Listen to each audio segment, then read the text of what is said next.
sometimes. Yes, they're going, what do you want? Is this side? Is this side? Oh, is that so? Oh, you got two sides. Two sides to every story, Mark. Two sides to every Nicely story. lit, too. What's your name? Where are you from? What do you want? You were here yesterday, right? My name is Berkeley. Berkeley? Nice name. Thank you. I'm from Idaho in the States. It's not very impressive. Oh, it is to me. I went there once, it was closed. So my question is for both of you. What was your favorite scene, or like what scene did you guys laugh the most, filming together?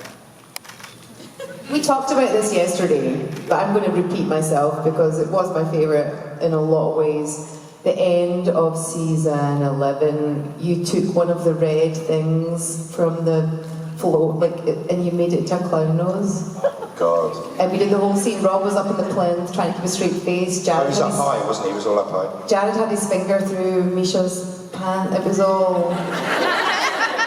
The wheels were coming off the train. My favourite moment when we were together was when Misha opened his shirt. And what was written on his chest. That was we hilarious. laughed for what, an hour? We laughed for about an hour, and all the executives from the network were happened to pick that one day to come on set. And Misha had read the script, which is said on your chest, it will say, "I'm coming." Hadn't put two and two together. Opens his shirt on set like this. We're helpless. We're like, oh my God. We were trying not to make the connection. It was so funny, and I have to say it was one of the first times I was ever brave enough to make a joke. We were just kind of calming down, we were about to go for a take, and the laughter was kind of dying down, and somebody said again, I'm coming, and I went, well, I'm close.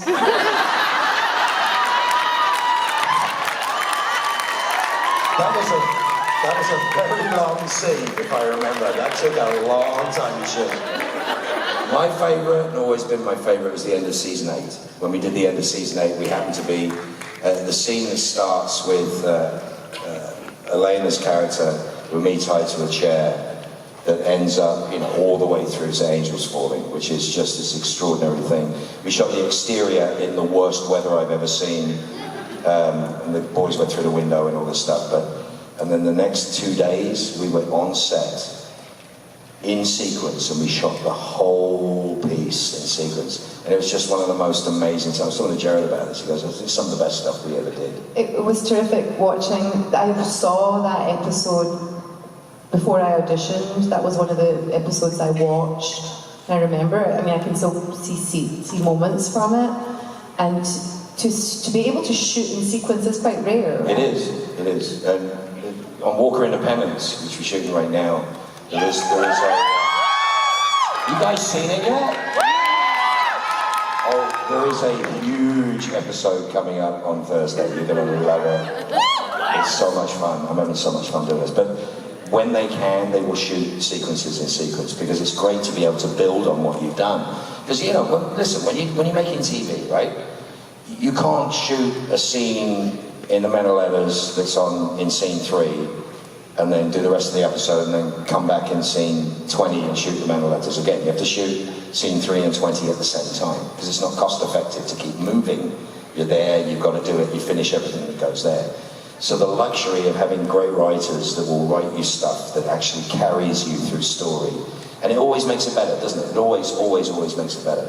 Some of our best stuff has been when we've had chunks. Block shooting, whole chunks. Yeah, it's wonderful to do. We love it.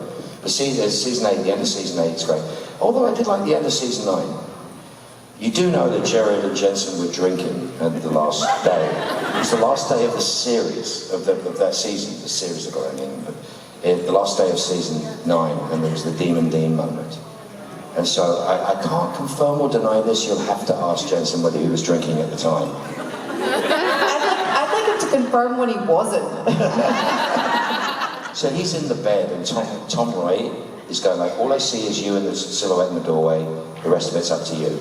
So I found where I was, I found the chair, it all turned into this little Lincoln Memorial thing.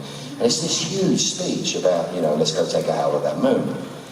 And I'm halfway through the speech, and he literally sits up, bolt upright, and screams in my face. I peed a little. It was one of those days. But yeah, this hilarity ensued. What do you want? Hi, I'm Karen. Sorry, who are you? Where are you from? What's your social security number? That's actually what I move on to. So I'm Karen from Seattle, and I gotta tell you, Mark, Well, the weather's the same.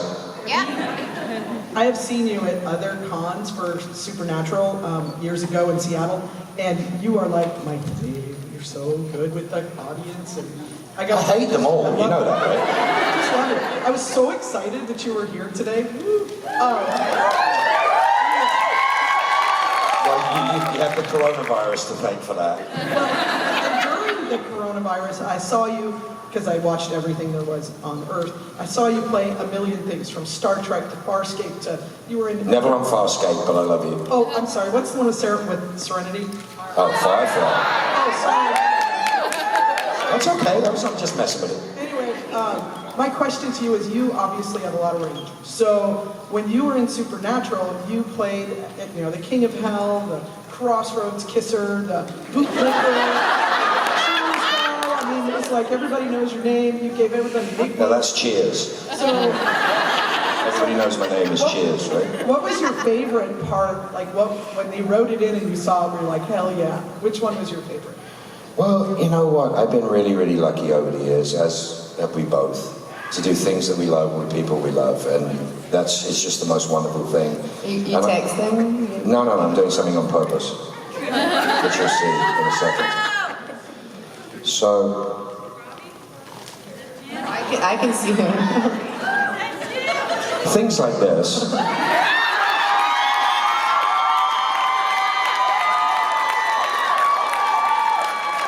Are the high spots of my life. Look, you know, I spent nearly a decade with this amazing group of people, and the way that it's been made better. I mean, a show's a show is a show. Rarely do you get this amount of people who really care about each other, who all support each other, from everybody, pre, post, crew, everybody. Everybody wants to make the best thing that they can make on this show. And we do this show, and we send this show out to you. We don't get to see it, and we come out to places like this, which we've been doing for a long time now, and we get our audience. We get our audience back, and we get to share that experience with you, and it's the most wonderful, wonderful thing. There is It's the closest to theatre you get on television. I've been saying that for years. It's like we do TV in front of our friends. You know, and then post-production takes it and makes it better and makes it interesting. They put music on it, they do this stuff. And we come to this and we do this, and we get to see your faces, and we get to see how you feel about it. I mean, it's such a tough job. We really get to see your faces when we go into the audience. You go for a walk. Yeah. You go for a walk. I usually do, honestly. You copying me? Mother. Fergus. Fergus was a 4'3" ginger-haired Scottish crofter. Blah, blah, blah. Yeah. Hi. I can see at least 3 gingers. It's all good. Hi. Hi. Short people I got love no her. reason. Short people got no reason to. Can't even tell where I am. I'm so short. Fergus. Where are you? I usually say that. Oh, then Jesus. There's a remarkably big presence for such a wee bit. Oh, more twins. Hello. Who's next? I've seen 3 sets of twins this weekend. 3 sets of twins? Yeah. Wow. Who's the next question? While she's doing my bit. Oh, we've got a friend of yours over here, Mark. Who? Is it a child? Yes, No, a very cute child. Cool, I'll come see you in a second. Okay, just here. What do you want? Who are you? What do you want? Tinder Ramble, so I wrote it down. But my name is Liz, and I'm. You had to write that down? But yeah, I'm from Washington State. I'm terribly sorry. It's okay, it's just kind of rainy. Oh, there you are. Coming from where y'all hail from, isn't that around the same?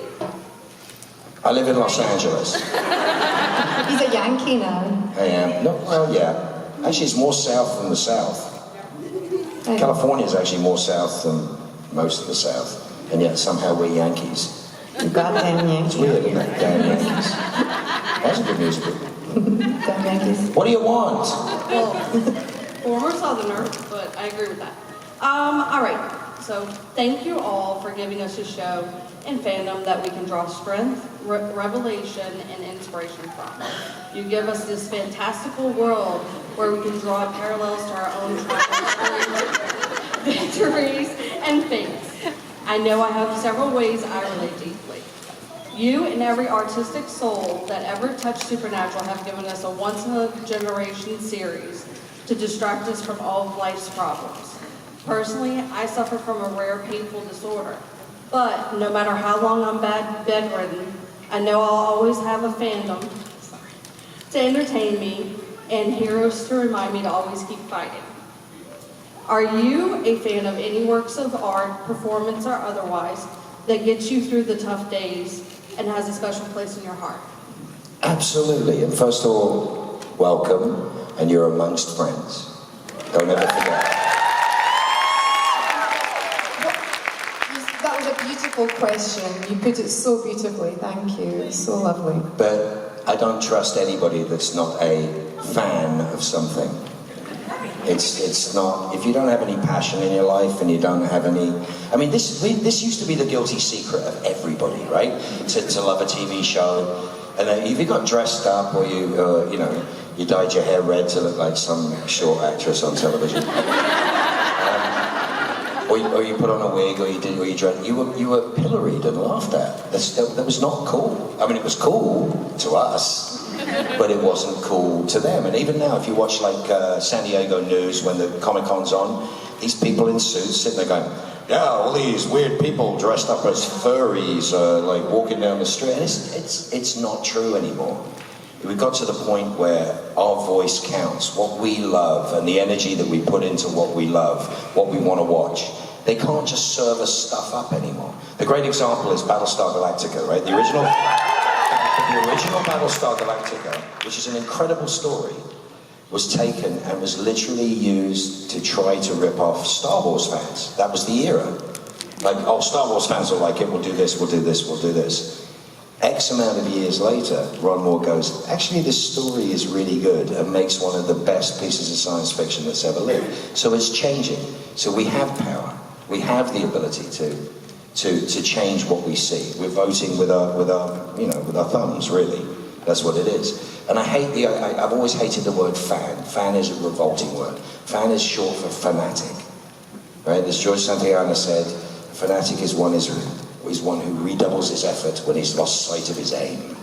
That's a great definition of fanatic. So we agonized over this idea of supernatural fandom and fan this and fan that. And we actually, all of us pretty much hated that concept. And the word family came in.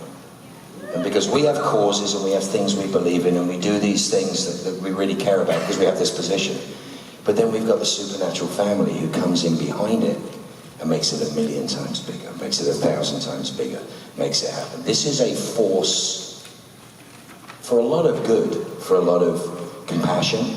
You know, you've said part of what's going on in your life. Everyone put their hands up who's dealing with mental health issues right now. Right. Physical health issues right now. You're not alone. And that's the most beautiful thing. You fall over at a supernatural convention, about 300 people will try to pick you up. That's the point. So we love you. We genuinely do love you. This is an anomaly. This isn't the way it used to be with TV shows. It's not the way this used to be. Absolutely, I agree with everything Mark has said. And just to answer a little bit from my point of view, I'm a huge fan of so many things. I follow ballet dancers. There's this Russian ballerina, Mara Shock. I'm obsessed. I'm a massive fan of Tom Cruise in Top Gun. It's because he's little. I know. It's because he's little. And I saw Maverick like 3 times within the first. But with Maverick, and thank goodness that film was so successful for cinema, for everything. I don't know if you'd be able to have a convention around it in the way we do. Not unless they've been on episodes of Supernatural. Yeah. If any of the actors have been on Supernatural, yeah, they can do a convention. There's something specific about this fandom, and the bit that touched me, and I think touched Mark too, was when you said, within this generation. And I was like, oh, I've not heard it contextualized in that way, because I think Star Trek was one time, we're another, and that was really lovely. So thank you for your question. Yeah, I felt like Once in a Lifetime wasn't that accurate. It was definitely, it's lightning in a bottle. But it has evolved. For the fandom. But it has evolved, and the reason it's evolved is because of you guys. Yeah. Don't ever forget that, is that you're the force to get the things you love done. Yes. If it's crap, don't watch it. Mark, I have a question for you. So I get teased, I'm still a fan. Like, I'm in Hollywood. I'm still like, oh, Patrick Dempsey was in a fish and chip shop. I'm like, oh, I'll text someone and tell them. Like, do you fan like that over anyone? Absolutely. Like, What's that? who was your last one? To meet recently. There's so many people. I just see so many people. I got kissed by Smokey Robinson. I was in an airport lounge. I was in an airport lounge. And Smokey Robinson said that. And I'm like, it's Smokey Robinson. I have to say something. So I went over and I said, Mr. Robinson, he got up and he goes, oh man, I love your work. I'm like, You look about 5 years old right now. Oh, absolutely. It was amazing. His minder was like, who the hell's this boy? He comes in, he grabs me and he gives me a kiss on the cheek. I smelled of his cologne for the whole day. It's Smokey Robinson, there's so many people. If I see something that I really enjoy, it doesn't matter what it is, or I hear something that I love, there's so many people I'm like, that's just fantastic. To be able to walk up to anybody, if you're genuine, if you walk up to somebody who you like, if you fake it, and I'm a big fan, and you're not, it never works. But if you really are appreciative of something, and you go up to that person and say, I really, excuse me, so-and-so, I really love your work, thank you so much. 99 times out of 100, they're going to turn around and go, wow, thank you, I really appreciate that, thank you. And if they don't, you just walk away and never talk about them ever again. But the truth is, it's like, that's the greatest reward, because we make this stuff without you. I get the lucky thing of coming to a convention, I get to see you, and I get to see your smiling faces and your boos and jeers. They're boos? What boos? They boo me. They boo me. Oh, if I'm really mean, but if I'm really mean, they're like, ooh. But that's the thing, is I get to see your faces. When we're making the show, I don't get to see your faces. I'm lucky. So when you go to see an actor or a dancer, or you see somebody, they very rarely met their audience. So it's an amazing thing to be able to share that. And I'm happy to be a fan. I hope I never lose that excitement. No. If you don't have that, what if... I got my first cameo sent to me. Yeah? Yeah. Did you ever watch Friday Night Lights? Yeah. Great show. It was from one of the actors, and the lady who works with me in Cameo just got him, Zach, to do a cameo, and I got a cameo. Were you giggling like a fool when you got it? I love that. If you're not, I don't trust anyone who's not a fan of something. I really don't. There's something wrong with you if you can't get excited by something. It's like the naysaying, and it's just, you're in a very small world if you don't do that. If you open your heart up and you go, yeah, that's cool, your life changes, doesn't it? Hey, stranger. Howdy. Like your hair. Thank you. It's cool. What? Follow that. We've disseminated down to one word. What? What? It's not even a whole word, it's not a T, it's just like 3 letters. What? What? Hi, I'm Shauna, I'm from Kelowna. Yeah. Been there. Been there, done that, okay. First, Mark, I love that your character in Walker Independence feels like a grown-up bachelor. Like, I've got this thing on Walker, right? This is really cool. I've got this thing on Walker. So Seamus Kevin Fahey, who runs the show, was on Battlestar. He was a writer on Battlestar. He's an amazing, amazing guy. And everybody, I love every single person on that set. It is a rare thing that you walk into a bunch of people who really like each other, and it shows. So in the pilot, I've got this secret gig in the pilot, which ended up not being a secret, so we blew that. But so there's a picture of me on the wall with a hat on, and I hate hats. I got a head like a melon. I hate hats. So I'm like going, so I took a picture of me, and I've got this suit on, and I look like Willy Wonka. Stuff, and it's orange and orange pants. I'm like going, and Seamus looks at me, "Are you going to wear the hat?" And I'm like, "No." "You sure you're not going to wear the hat?" I'm like, "No." He has now written something about hats into every single episode. Are you carrying hats? Oh, putting there's a hats shot. down, There's a hats up? shot in episode 2 when I'm there, and Katie Finley's character comes in, and she's wonderful. She's almost like a daughter character to me. She runs my place for me, and I'm in there trying on hats, but I never put one on. And she's like, "Did you pick a hat?" I'm like, "No." She's writing it into every episode. I can't tell you what happens, but if you watch next Thursday, you'll see some beautiful hat stuff. Do you put the hat on? Is that No, never put a hat on. It's a throwback to Battlestar to do with the cane. If you watch Battlestar, there's a gag with a cane. It's very, very important. And Seamus is like, we're doing the cane then, okay. I like your skirt, by the way. It's really Thanks. Oh, sorry. I'm wearing mine on the inside. I got it under the pants. My question for you is just kind of a fun what if thing. If you were to cast, like, characterize and cast Crowley's dad, who would it be? And Well, why? we talked about this, didn't we, Mark? Are you talking about Fergus's dad or Crowley's dad? No. There's a massive difference. Well, we had... Crowley is a English New York literary agent. That's the meat suit. And the bastardization of the Fergus, hundreds of years of the Fergus demon. I'd say, let's say Fergus. Well, we were... That's down to you, because you slept with him. So we so I'm friends with Jared Harris. Do you know Jared, Richard? Do you know him? Yeah, Jared, yeah. Jared's an amazing actor, Chernobyl and all these things. Played Moriarty in the Sherlock Holmes movie. Yeah, and his dad's So much Richard stuff. Harris, who's Yeah. a legend. Mad Men. My dad played his dad in Mad Men. Right, so I get the show, I'm friends with his wife Allegra, so Jared and Allegra start watching Supernatural to support me, which is really sweet. But then they just love it and just watch it all regardless if I'm in it or not. And Jared was like, "I'd love to be in it." And I pitched it to Phil Segresha. Like at one point it looked like there could have been something. I was like, wouldn't that be like really like a full cycle? It'd be great, because it would put us all It together. would put us all in a cycle if Jared could come He's in wonderful. and He's play one of his those dad. actors that is just And he beyond did have kind of reddish hair, so it would make sense for Fergus to have a bit of a ginger baby. I'll tell you what happened when I met him. I said, "Hey, Jared," because I know his brothers really well, and I knew his dad.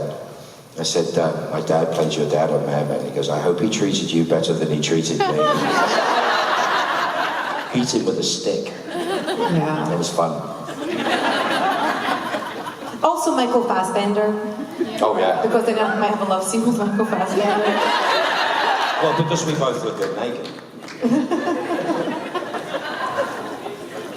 Thank you for your question. Hello. Hi. What's your name? Where are you from? What do you want? And I'm from Prince George. From where? Prince George? Where's that? It's like 2 hours from here, from plane. Did you walk? I wish. No, I flew. You flew? You can fly? Wonders never cease. Before I ask my question, I just wanted to say thank you so much for being here. And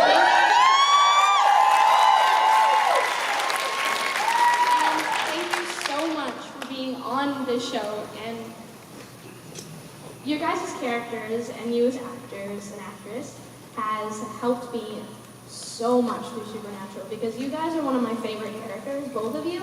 So when I was having like Which one's better? Don't don't have to answer that question. Yes, you do. But you guys helped me through so many hard days and everything, and anytime that I was feeling sad or down, I'd watch episodes or seasons that you guys were in, and it would just perk me up so much, and I wanted to thank you for that. Well, it's our pleasure, my brother. You're the sweetest. You're the sweetest.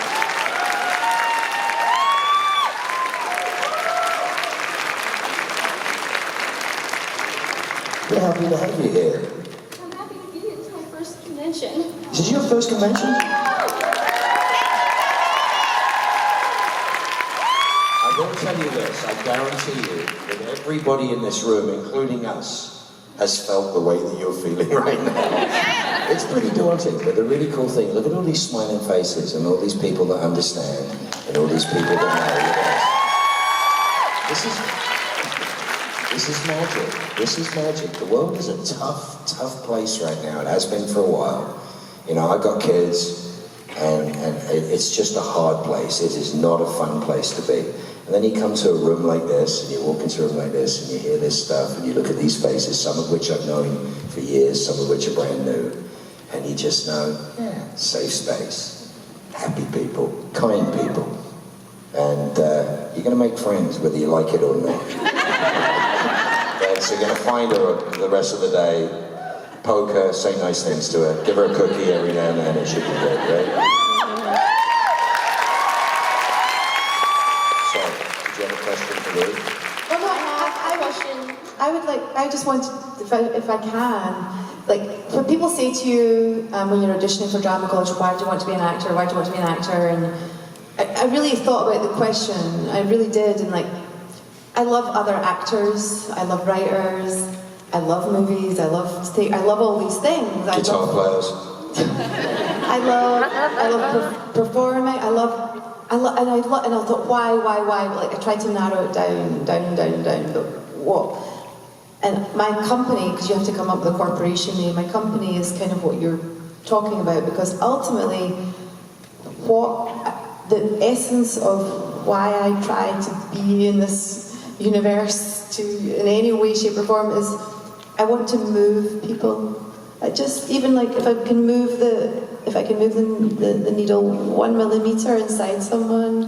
But we have the experience of seeing that work. We do. Yeah, and so what you're saying, just thank you, because that's the only reason I'm here. Is like I just want that thing, everyone to have that feeling or that experience of being uplifted or moved in some way. So thank you. What you said is beautiful. Thank you so much.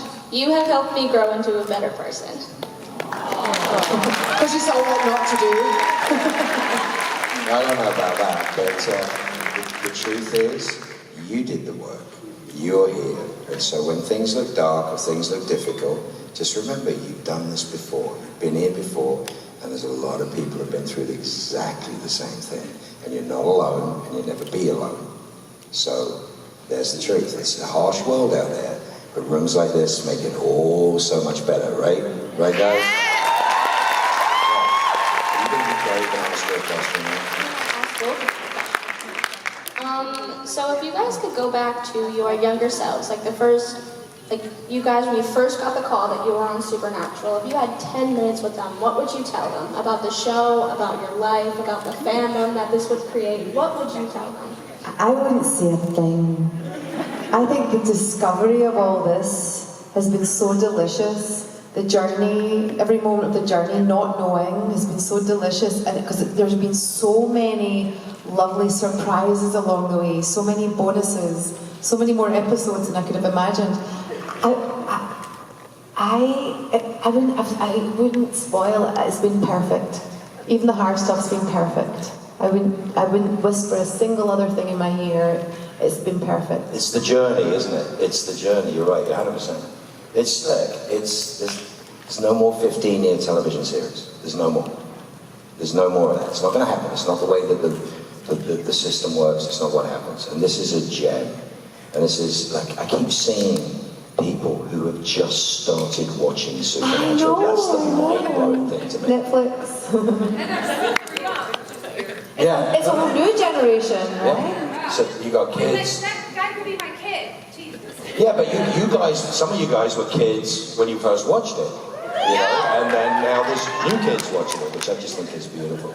But we didn't know what the hell it was when we were doing it. We didn't know where it was going to go when we were doing it.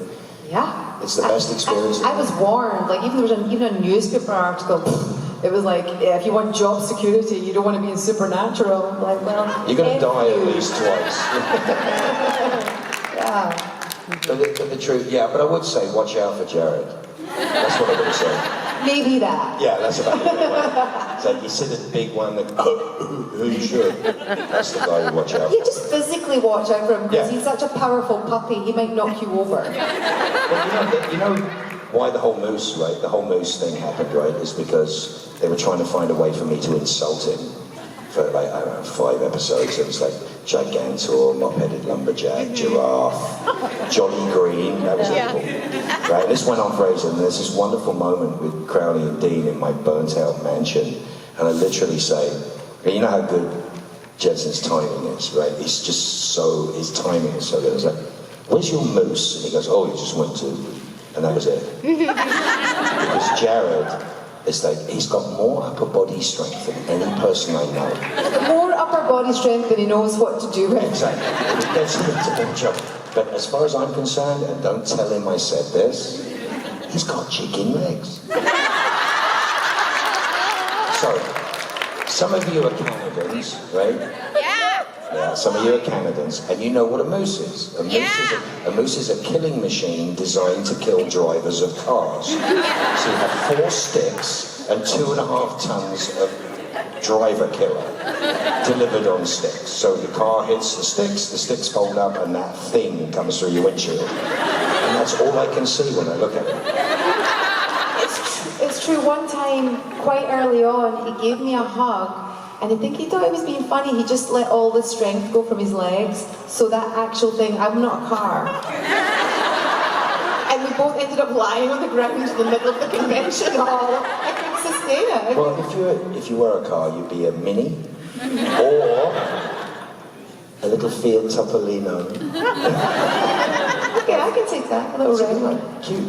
Yeah. If you were a car, you'd be a Mustang. No, I've got a car, I call it that. I know. You got 3 cars, let's move on. True. What do you want? He looks nervous. I am not nervous. Oh, I can make you nervous if you really want me to. Oh, I like it.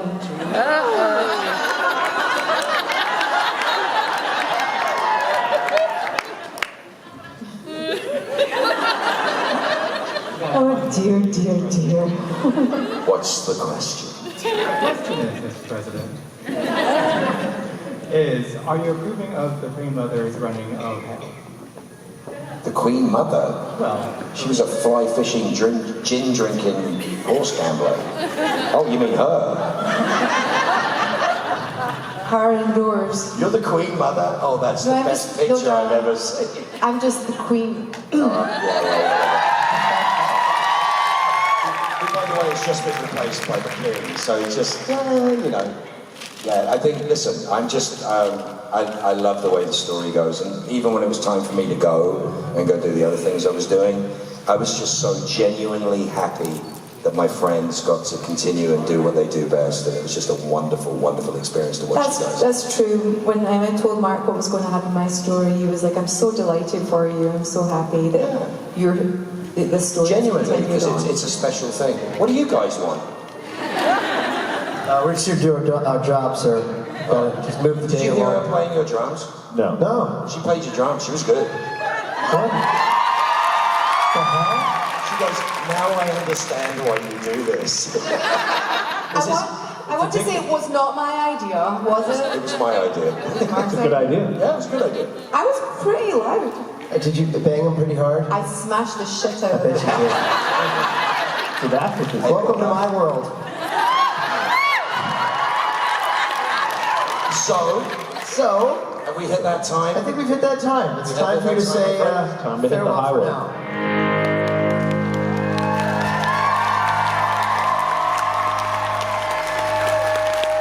Ladies and gentlemen, Mark Shepard and Ruth Connell.